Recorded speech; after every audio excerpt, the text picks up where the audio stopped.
ان کے فرقے اور ان کے گروہ بن جاتی ہیں، اس کے لیے خاص تعبیریں وجود میں آ جاتی ہیں، تو پھر وہ اللہ تعالیٰ کی طرف سے آنے والے علم کے مقابل میں بھی تمرد اختیار کر لیتے ہیں۔ یہ ساری بات بیان کرنے کے بعد قرآن کہتا ہے فمن حاجک من بعد ما جاءک من العلم، یہ جو العلم تمہارے پاس آ گیا ہے، اگر اس کے بعد بھی کچھ لوگ اصرار کرتے ہیں کہ وہ بحث کریں گے، وہ مجادلہ کریں گے، وہ جھگڑیں گے، یعنی وہ اس پر مصر ہیں، تو اب علم کے بعد کیا کیا جائے؟ یعنی بات واضح کر دی، آسمان سے واضح کر دی گئی، اللہ کا کلام نازل ہو گیا، اللہ تعالیٰ کی کتاب میں بات آ گئی، جو سب سے بڑھ کر بتا سکتا تھا کہ واقعات کیسے ہوئے اس نے بتا دیے۔ انسانوں کے اندر کوئی اختلاف تھا تو اس کو دور کرنے کی اس سے بڑھ کر کیا شکل ہو سکتی تھی کہ آسمان کی وحی آ جائے؟ تو فرمایا کہ وہ آ گئی، اس لیے اب علم و استدلال کا معاملہ تو ختم ہو گیا، اور جب علم و استدلال کا معاملہ ختم ہو گیا ہے تو ایک طرف اب مسلمانوں کی جماعت یعنی محمد الرسول اللہ والذین معہ، رسول اللہ یعنی محمد صلی اللہ علیہ وسلم اللہ کے پیغمبر کی حیثیت سے موجود ہیں، وہ صحیح بات کی دعوت دے رہے ہیں، اللہ کا کلام ان پر اتر رہا ہے، اللہ کا پیغام پہنچ رہا ہے، ان کے ساتھی یعنی وہ لوگ جو ان پہ ایمان لے آئے ہیں۔ دوسرے لفظوں میں کہیے تو مسلمانوں کی جماعت ہے۔ دوسری جانب مسیحی جماعت ہے، یعنی جو مخاطبین تھے جن کو یہ سب بتایا گیا، تو فرمایا کہ اگر یہ اس کے بعد بھی بحث کرتے ہیں، جھگڑا کرتے ہیں، بات ماننے کے لیے تیار نہیں ہوتے، تو پھر ان سے کہیں کہ ہم بھی اپنے بچوں کو بلا لیتے ہیں، آپ بھی بلا لیں، ہم بھی اپنی عورتوں کو بلا لیتے ہیں، آپ بھی بلا لیں، ہم بھی اپنے آپ کو لے آتے ہیں، آپ بھی آ جائیں، ہم سب جمع ہو جاتے ہیں، اور آپ بھی دعا کریں، ہم بھی دعا کرتے ہیں کہ اللہ تعالیٰ پھر اس معاملے کا فیصلہ کر دے۔ یعنی اب تو گویا آسمان سے پھر فیصلہ ہے جو مانگا جائے گا۔ مباہلہ کیا ہے؟ آسمان سے فیصلے کی طلب، یعنی دعا کرنی ہے۔ اب اللہ تعالیٰ کی طرف سے پھر وہ نشانی ظاہر ہو جائے گی، ان پر عذاب آنا ہے تو ان پر آ جائے گا، ہم پر آنا ہے تو ہم پر آ جائے گا، جو بھی غلط بیانی کر رہا ہے۔ تو مباہلے کا مطلب یہ ہے، یہ بات آخر میں کہہ دی گئی ان کو۔ یہاں اب آپ خود غور کر لیجئے کہ الفاظ کیا ہیں، ابنانا و ابناکم، نسانا و نساکم، انفسنا و انفسکم، یعنی ایک مسلمانوں کی جماعت ہے، ایک مسیحیوں کی جماعت ہے، یہ آئیں گے۔ اگر کوئی ایسا واقعہ پیش آتا تو ظاہر ہے کیا ہوتا، رسالت مآب صلی اللہ علیہ وسلم اور آپ کے صحابہ کی جماعت ایک طرف ہوتی، جس طرح کے نماز استسقاء میں ایسے ہی ہوتا ہے نا، باہر نکل آتے ہیں، اللہ سے رحمت کی دعا کرتے ہیں، یہ لعنت کی دعا ہے۔ صحابہ کی جماعت ہوتی اور حضور ہوتے، دوسری جانب مسیحی ہوتے اور ان کے اہل خاندان ہوتے، تو یہ سب لوگ آتے۔ تو یہاں ابنانا کا مطلب ہے ہم مسلمانوں کے بچے، نسانا کا مطلب ہے ہم مسلمانوں کی عورتیں، انفسنا و انفسکم کا مطلب ہے ہم مسلمان خود بھی اور تم سب لوگ بھی۔ تو یہ سب جمع کسی ہیں جو استعمال ہوئے ہیں، یہاں کسی خاندان کا، کسی شخص واحد کا ذکر نہیں ہے، یہاں تو انفسنا و انفسکم ہے، یعنی رسالت مآب صلی اللہ علیہ وسلم کے بارے میں بیان نہیں ہو رہا محض، بلکہ مسلمانوں کی پوری جماعت زیر بحث ہے۔ اس طرح صرف آپ کی اولاد زیر بحث نہیں ہے، بلکہ مسلمانوں کی اولاد زیر بحث ہے۔ آپ کی عورتیں صرف زیر بحث نہیں ہیں، اور عورتیں وہ بھی جمع استعمال ہوا ہے۔ یہ مسلمانوں کی جماعت اور مسیحی جماعت، مسلمانوں کی جماعت اور ان کے مقابل میں، یعنی مسلمانوں کی جماعت کیا ہے؟ محمد الرسول اللہ والذین معہ، اللہ کا پیغمبر موجود ہے اور ان کے ساتھی، ان کے صحابہ موجود ہیں۔ تو اگر ایسا کوئی واقعہ پیش آتا تو آیت میں یہ بات کہی گئی ہے، اس میں نہ کوئی خاندان کا ذکر ہے، نہ وہاں اہل بیت کا کوئی تذکرہ ہے، نہ اس طور کے کوئی الفاظ ہیں، وہاں اہل بیت تو ایک طرف، اہل کا لفظ بھی نہیں ہے۔ تو ہمارے ہاں چونکہ قرآن مجید کو جس طرح کے وہ اپنے پس منظر میں بات کرتا ہے، جس طریقے سے وہ کسی چیز کو بیان کرتا ہے، ملحوظ رکھے بغیر قصے، کہانیاں، روایتیں تفسیر کی کتابوں میں نقل کر دی جاتی ہیں، اور پھر اس کے بعد وہی عقیدہ بن جاتی ہیں۔ آپ ان سب چیزوں کو ایک طرف رکھ کے قرآن مجید کو پڑھیں اور عربی زبان سے واقف ہوں تو کوئی دوسری رائے کی گنجائش ہی نہیں۔ تو اس وجہ سے ان روایتوں کا جو آپ نے بیان کی ہیں، کیا تعلق ہے اس سے، اور پھر یہ روایتیں ہیں کہاں؟ اس طرح کی چیزیں ہمارے ہاں تفسیروں کے نیچے لکھی ہوئی ہیں، آپ دیکھیے جو ہمارے ہاں حدیث کی کتابیں، ان میں سے کسی میں یہ واقعہ اس طرح بیان بھی نہیں ہوا۔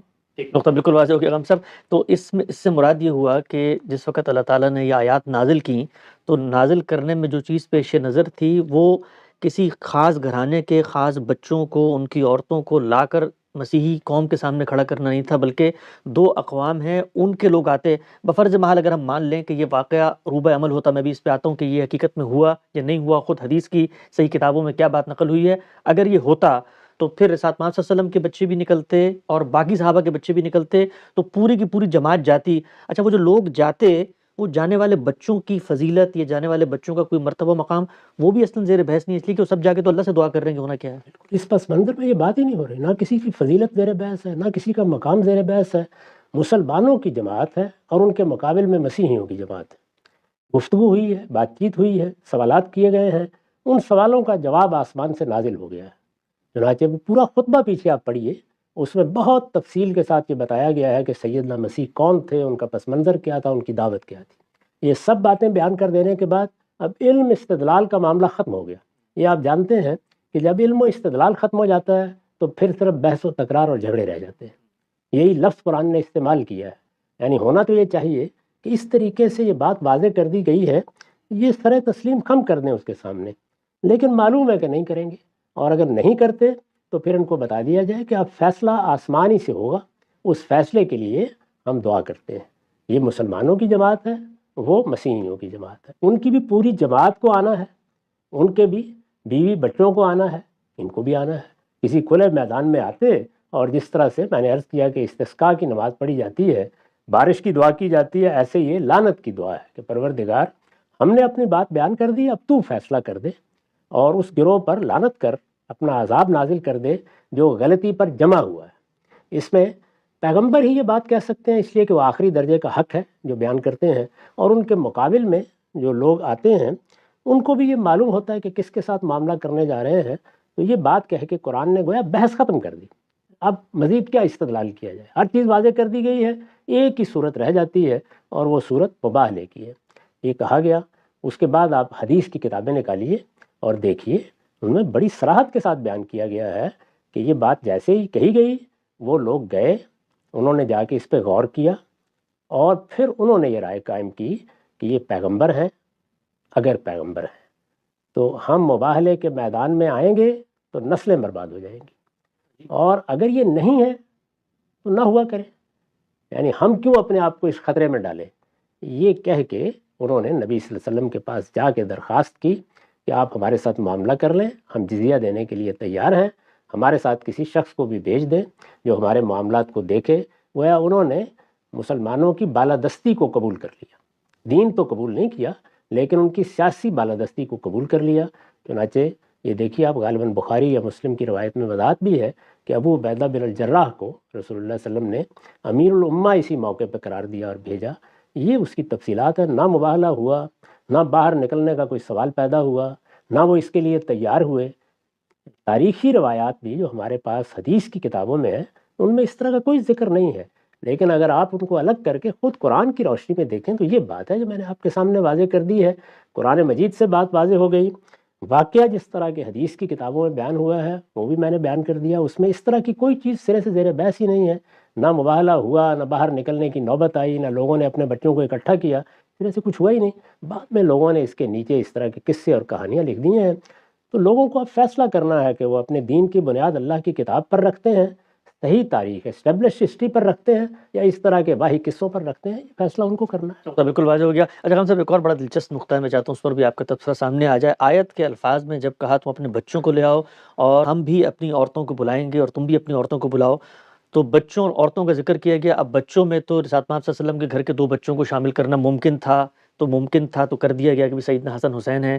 عورتوں کو کہا گیا تو وہاں پر عورتوں میں سے ایک عورت کو شامل کر لیا گیا۔ اب جو تصور قائم کیا گیا تھا پنجتن پاک کا، اس میں ایک فریق باقی تھے جن کو اس آیت میں داخل کرنا تھا، تو اس کے لیے جو قرآن نے الفاظ استعمال کیے وہ انفس کے تھے۔ تو کہا یہ گیا ہے مختلف تفاسیر میں کہ یہاں نفس سے مراد سیدنا علی ہیں۔ آپ نے جو ترجمہ کیا ہے میں اس کو پڑھ دیتا ہوں۔ آپ نے ترجمہ یہ کیا کہ پروردگار کی طرف سے یہی حق ہے، لہٰذا تم کسی شبہ میں نہ رہو، پھر یہ علم تمہارے پاس آ جانے کے بعد بھی جو اس معاملے میں تم سے جھگڑیں تو کہہ دو کہ آؤ ہم بھی اپنے بچوں کو بلائیں اور تم بھی اپنے بچوں کو لے آؤ، اور ہم بھی اپنی عورتوں کو بلائیں اور تم بھی اپنی عورتوں کو لے آؤ، اور آؤ ہم اور تم خود بھی آ جائیں۔ یہ انفس کا ترجمہ آپ نے کیا، ہم اور تم خود بھی آ جائیں، اور اس کی آپ نے وضاحت میں بھی لکھا کہ عربی زبان کے اسلوب کے مطابق میں نے یہاں پر جو چیزیں تھیں ان کو کھول دیا ہے۔ ندو نحن ابناءنا وانتم ابناءکم ونحضر نحن انفسنا وانتم انفسکم۔ یہ بتائیے گا کہ یہ جو نفس کا لفظ آیا ہے، اس نفس کے لفظ سے کسی متعین فریق کسی شخص کو قرآن کی روشنی میں مراد لیا سکتا ہے؟ کوئی امکان نہیں اس بات کا، ایسے ہی جیسے ہم بولتے ہیں ہم خود بھی آ جائیں، یعنی جیسے اردو میں آپ بولتے ہیں ایسے ہی یہ لفظ بولا جاتا ہے، اور سب جمع کے سیغے ہیں، یعنی اس میں کوئی ایک سیغہ بھی واحد کا نہیں ہے۔ اگر مقابل میں کھڑا کرنا تھا تو یہاں قرآن مجید اسی لحاظ سے بات کرتا، یعنی پہلے تثنیہ کا سیغہ استعمال کرتا۔ لوگوں کو یہ معلوم ہونا چاہیے کہ عربی زبان میں صرف واحد جمع نہیں ہوتے، اگر دو کا ذکر کرنا ہو تو اس کے لیے مثنیٰ کا سیغہ ہوتا ہے، تو ابنا کے لیے وہ استعمال کرتا۔ اس کے بعد نساء کہنے کی کوئی ضرورت ہی نہیں تھی، کیونکہ ایک ہی خاتون کو لے جانا تھا، تو وہاں تو جمع کا سیغہ استعمال کرنے کی کوئی وجہ نہیں تھی۔ اور انفسکم انفسنا بھی کہنے کی کیا ضرورت ہے، یعنی یہاں پر بھی دو کے لیے جو مثنیٰ کا سیغہ ہے وہ آ جاتا۔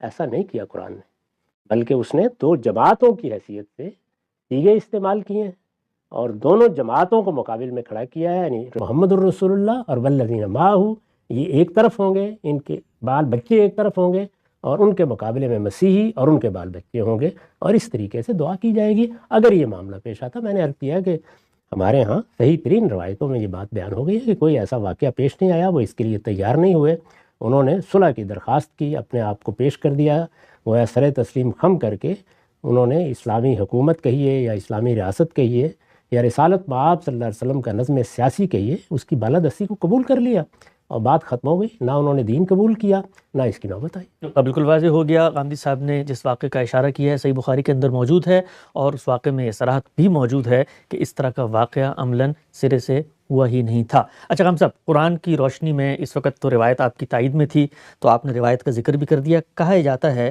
کہ ایسا محسوس ہوتا ہے کہ غامدی صاحب کے دل کے اندر اہل بیت میں سے سیدنا علی، سیدنا فاطمہ، حسن و حسین کے خلاف ایک بغض ہے، تعصب ہے، اناد ہے، دشمنی ہے، اور ان کے اس درجے کو تسلیم نہیں کیا جاتا جو درجہ امت کے اندر رائج ہے۔ دوسری طرف ہم یہ دیکھتے ہیں بنو امیہ ہوں، اسی طریقے سے امیر معاویہ ہوں، ان کو امت کا محسن بھی قرار دیا جاتا ہے۔ غام صاحب سیدھا سیدھا سوال پوچھوں گا بغیر کسی لگی لپٹی کے، کہا جاتا ہے کہ حدیث میں جہاں پر آپ کو آپ کے مقصد کے تحت بات مل رہی ہوتی ہے وہاں تو روایت کی بڑی بات ہوتی ہے، حدیث کو بڑا کھول کھول کے بیان کیا جاتا ہے، لیکن زید بن ارقم بھی جب کوئی بات بیان کرتے ہیں اور حدیث میں آ جاتی ہے تو اس کو نہیں مانا جاتا۔ اسی ضمن میں بتا دیجیے گا، ان کی روایت میں ایک الفاظ بھی تھے کہ عورتیں تو اس وقت بیویاں اہل بیت ہوتی ہیں جب تک طلاق نہ دی جائے، اصل اہل بیت تو بیٹے ہوتے ہیں۔ تو وہ روایت میں چونکہ بات آپ کے خلاف تھی تو روایت قبول نہیں کی، یہاں روایت میں بات آپ کے حق میں تو آپ نے بیان کر دی۔ میرے ہاں ایک ہی طے شدہ اصول ہے، اور میرے پورے ڈسکورس میں آپ اس کو دیکھ لیجئے، وہ یہ کہ سب سے پہلے قرآن مجید کو دیکھا جائے۔ دین کے معاملے میں کوئی بات نہیں کہی جا سکتی جب تک کہ قرآن کو سب سے پہلے نہ دیکھا جائے، اور قرآن کے بارے میں یہ تسلیم نہ کیا جائے کہ وہ میزان ہے، فرقان ہے، حتمی حجت ہے، برہان قاطع ہے۔ وہ کوئی بات بیان کر دے گا تو پھر کسی چیز کی کوئی اہمیت نہیں۔ قرآن مجید کو سمجھنے کے لیے میں بارہا عرض کر چکا کہ ایک ہی طریقہ ہے جو ہم ہر جگہ اختیار کریں گے۔ سب سے پہلے یہ دیکھیں گے کہ جو الفاظ استعمال ہوئے ہیں وہ عربی زبان میں کس مفہوم میں آتے ہیں، اور ان میں معروف معنی لیے جائیں گے ہمیشہ، کیونکہ خود قرآن نے پابند کر دیا ہے کہ وہ بلسان عربی مبین نازل ہوا ہے۔ الفاظ کو دیکھنے کے بعد ہم جملے میں جائیں گے اور دیکھیں گے کہ کیا جملے نے ان الفاظ میں کوئی انتخاب تو نہیں کر لیا، جملے کی تالیف کے لحاظ سے ان کو طے کریں گے، پھر سیاق و سباق میں جائیں گے۔ قرآن مجید میں جب سیاق و سباق میں آپ جائیں گے تو بالکل متعین ہو جائے گا کہ کوئی تعمیم ہے، تخصیص ہے، لفظ کے معنی میں کوئی انتخاب کیا گیا ہے، وہ سب چیزیں واضح ہو جائیں گی۔ یہ طریقہ دنیا کی ہر کتاب کو سمجھنے کے لیے مسلمات کی حیثیت رکھتا ہے۔ یہی طریقہ ہم قرآن مجید میں اختیار کرتے ہیں۔ جب اس طریقے سے کوئی بات سمجھ میں آ جاتی ہے، اب روایات کے ذخیرے کو دیکھا جاتا ہے۔ روایات کے ذخیرے کے بارے میں بھی یہ واضح کر دیا ہے کہ سب سے پہلے اگر وہ روایت رسالت مآب صلی اللہ علیہ وسلم کی نسبت سے بیان ہوئی ہے تو سند دیکھی جائے گی۔ سند میں نے بارہا یہ عرض کیا ہے کہ وہی اصول صحیح اصول ہیں جو محدثین نے اختیار کیے ہیں، چنانچہ بیلاگ طریقے سے انہی اصولوں کا اطلاق کر کے پہلے سند کے اعتبار سے روایت کی کیا حیثیت ہے اس کا انتخاب کر لیا جائے گا۔ اب اس کا انتخاب کرنے کے بعد سمجھنے کا عمل شروع ہوگا۔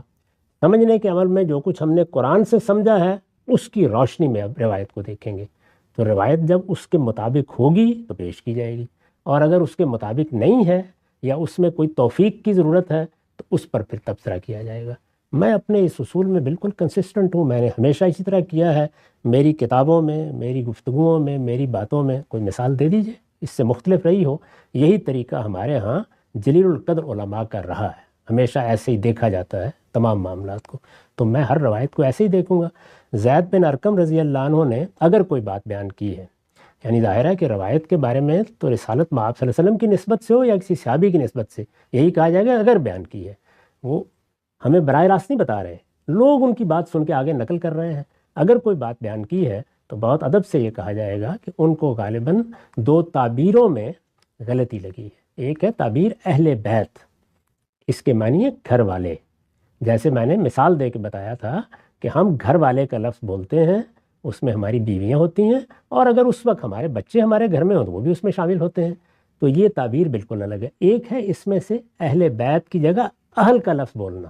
اہل اور آل یہ دونوں الفاظ قرآن میں بھی استعمال ہوئے ہیں، عربی زبان میں بھی استعمال ہوئے ہیں، ان میں وسعت ہے۔ ان میں جس طرح کہ اہل لغت کہتے ہیں کہ ہم العشیرہ والقوم والانصار، اس میں خاندان بھی ہوتا ہے، اس میں بعض اوقات پوری قوم شامل ہو جاتی ہے، اس میں آدمی کے اعوان و انصار بھی شامل ہو جاتے ہیں۔ تو آل اور اہل کے الفاظ بالکل الگ مدعا رکھتے ہیں۔ زید بن ارقم رضی اللہ عنہ نے ان لوگوں کو بیان کر دیا ہے جن کو آل محمد کہنا چاہیے، یعنی آپ کے خاندان کے لوگ۔ وہ کون لوگ ہیں؟ جن کے لیے صدقہ ممنوع قرار دیا گیا تھا۔ کیوں ممنوع قرار دیا گیا تھا؟ میں عرض کر چکا ہوں کہ جب خیبر کی فتح کے بعد ایک حصہ ان کے لیے خاص کر دیا گیا تو پھر رسالت مآب صلی اللہ علیہ وسلم نے فیصلہ فرمایا کہ اب میرے گھر والے یا میرے خاندان کے لوگ یا میرے قبیلے کے لوگ وہ زکوٰۃ میں حصے دار نہیں رہے۔ روایت میں بھی آیا کہ سب کے اللہ تعالیٰ نے ان کے لیے ایک حصہ مقرر کر دیا ہے، وہ ان کی کفالت کے لیے کافی ہے، چنانچہ آپ بہت سختی برتتے تھے اس معاملے میں۔ ان کے ذہن میں یہ مفہوم رہا ہے، تو آل کا جو مفہوم ہے یا اہل کا مفہوم ہے وہ انہوں نے بیان کر دیا ہے۔ اہل بیت بالکل ایک الگ ترکیب ہے۔ اہل کا لفظ تو اہل الکتاب، اہل الدار، وہ تو 10 پہلوؤں سے استعمال ہوتا ہے، اس کے بارے میں انہوں نے بیان کر دیا بہت ادب کے ساتھ۔ اگر انہوں نے بات بیان کی ہے تو ہم اختلاف کی جسارت کرتے ہیں، اس لیے کہ قرآن کے مقابلے میں نہ کسی روایت کی کوئی حیثیت ہے، نہ کسی صحابی کے اثر کی کوئی حیثیت ہے۔ قرآن مجید کے الفاظ اس کو قبول کریں گے تو اس کی بڑی اہمیت ہے، اس وقت میں اس کو سرآنکھوں پر رکھوں گا، نہیں ہے تو جرا کرتا چلا جاؤں گا، اس سے دنیا کی کوئی طاقت مجھے نہیں روک سکتی۔ اچھا ہم صاحب، جب یہ کہا جاتا ہے کہ جی اہل بیت قرآن مجید کے اندر جہاں پہ زیر بحث ہیں آیت تطہیر کے اندر، تو وہاں پر رسالت محمد صلی اللہ علیہ وسلم کی بیویاں ازواج مطہرات زیر بحث ہیں، جو بات کہی جاتی ہے وہ یہ کہ جی یہ جو ازواج ہوتی ہیں یہ تو رشتہ نکاح کے بعد زوجہ بنتی ہیں، اور اگر طلاق دے دی تو پھر زوجہ نہیں رہتی، جبکہ اولاد تو ہمیشہ رہتی ہے۔ تو قرآن نے اگر کسی کو زیر بحث لانا تھا تو حقیقی اہل بیت اگر کوئی ہیں تو وہ تو بچوں کو بننا چاہیے نا۔ ٹھیک ہے بیویاں بھی ہیں جب تک رشتہ نکاح میں ہیں، لیکن وہ تو کنڈیشنل اہل بیت ہیں، آپ نے طلاق دی تو وہ تو اہل بیت نہیں رہیں گے۔ اس طرح کے استدلالات اس قابل نہیں ہوتے کہ ان پر کسی سنجیدہ مجلس میں گفتگو بھی کی جائے، لیکن میں چند حقائق پھر بھی آپ کے سامنے رکھ دیتا ہوں۔ ازواج مطہرات کیوں زیر بحث آئی ہیں وہ میں نے بیان کر دیا تھا۔ ان کو تخیر دی گئی۔ قرآن مجید نے یہ کہا کہ جو صورتحال پیدا ہو گئی ہے، جس طرح پیغمبر کے گھرانے کو ہدف بنا لیا گیا ہے، ان کو ایک موقع دیں، یہ چاہیں تو پیغمبر کے ساتھ رہیں۔ سورہ احزاب میں یہ ساری بات بیان ہوئی ہے، یہ میں کوئی تاریخی قصہ نہیں بیان کر رہا۔ یہ چاہیں تو پیغمبر کے ساتھ رہیں اور چاہیں تو الگ ہو جائیں، یہ کوئی معمولی بات نہیں ہے۔ یہ جب کہا گیا تو انہوں نے آگے بڑھ کر یہ کہا کہ ہم تو سوچ بھی نہیں سکتی آپ سے الگ ہونے کا۔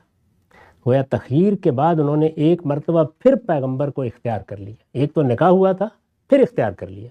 یہ وہ اختیار ہے جس کو تخیر کے لفظ سے عام طور پر تعبیر کیا جاتا ہے۔ اس کے بعد پھر وہ سارے احکام دیے گئے ہیں، یعنی جب دوبارہ انہوں نے رسول اللہ کا انتخاب کر لیا، آپ کو معلوم ہے کہ سیدہ عائشہ سے جب آپ نے کہا کہ اپنے والد سے مشورہ کر لو، تو انہوں نے یہ کہا کہ مجھے اس کی کوئی ضرورت نہیں ہے، میں آپ ہی کا انتخاب کرتی ہوں۔ تو سب کی سب آپ کی ازواج نے جب آپ کا انتخاب کر لیا تو پھر میں نے عرض کیا تھا کہ یہ کہا گیا کہ اب تم لستن کاحد من النساء، یہ جو بیویاں جن کو آپ طلاقیں دیتے ہیں اور ان کی جگہ بیویاں لے آتے ہیں، یا وہ بیویاں نہیں رہیں، یہ اب کچھ اور ہستیاں بن گئی ہیں۔ اس میں کہا گیا کہ اگر کوئی غلطی کرو گی تو دوہرا عذاب ہے، اور اگر صحیح راستے پر رہو گی تو ہر نیکی کا دوہرا اجر ہے۔ تم اب امت کی مائیں قرار دے دی گئی ہو، تمہارے لیے کچھ پابندیاں عائد کی جا رہی ہیں جن کے ساتھ تم نے اپنی زندگی بسر کرنی ہے۔ تمہارا اصل کام اب اس حکمت کا چرچا کرنا ہے جو تمہارے گھر میں نازل ہوتی ہے۔ اور رسول اللہ کو خطاب کر کے کہا گیا کہ یہ امت کی مائیں ہیں، ماؤں کی حیثیت سے اب کوئی مسلمان ان کے ساتھ نکاح کا ارمان کبھی بھی اپنے دل میں نہ رکھے، اور آپ بھی اس بات کو اچھی طرح سمجھ لیں۔ کیا ہے؟ لا یحل لک النساء من بعد، آپ کے لیے اب کسی اور عورت سے شادی کرنا بھی اس کے بعد جائز نہیں رہا. ولان تبدل بہندا من ازواج، اور آپ ان کو طلاق دے کے اب ان کی جگہ کوئی دوسری بیوی بھی نہیں لا سکتے. طلاق تو ہو ہی نہیں سکتی. تو اس وجہ سے لوگوں کو چاہیے کہ وہ اللہ کی کتاب پڑھیں، دیکھیں وہاں کیا زیر بحث ہے، کیا کہا جا رہا ہے، کیا اس کے نتائج ہیں. میں اس پر اس کے سوا کیا عرض کر سکتا ہوں کہ یہ چیزیں تو اس قابل بھی نہیں ہیں کہ ان کو التفات کی نگاہ سے دیکھا جائے، لیکن اب آپ نے فرمایا تو میں نے تبصرہ کر نقطہ بالکل واضح ہو گیا ہے. غامدی صاحب کے ساتھ ہم ان اہم امور کے اوپر تبادلہ خیال کر رہے ہیں جس پر ہماری امت میں عقائد کی پوری فہرستیں بنا دی گئی ہیں. انشاءاللہ پوری کی پوری پیشکش کے اوپر جو کچھ اختلافات سامنے آتے ہیں ٹھنڈے دل و دماغ سے علمی استدلالی فکری انداز میں زیر بحث لاتے رہیں گے. وقت یہاں پہ ختم ہوتا ہے. دوبارہ حاضر خدمت ہوں گے. اب تک آپ کا بہت شکریہ.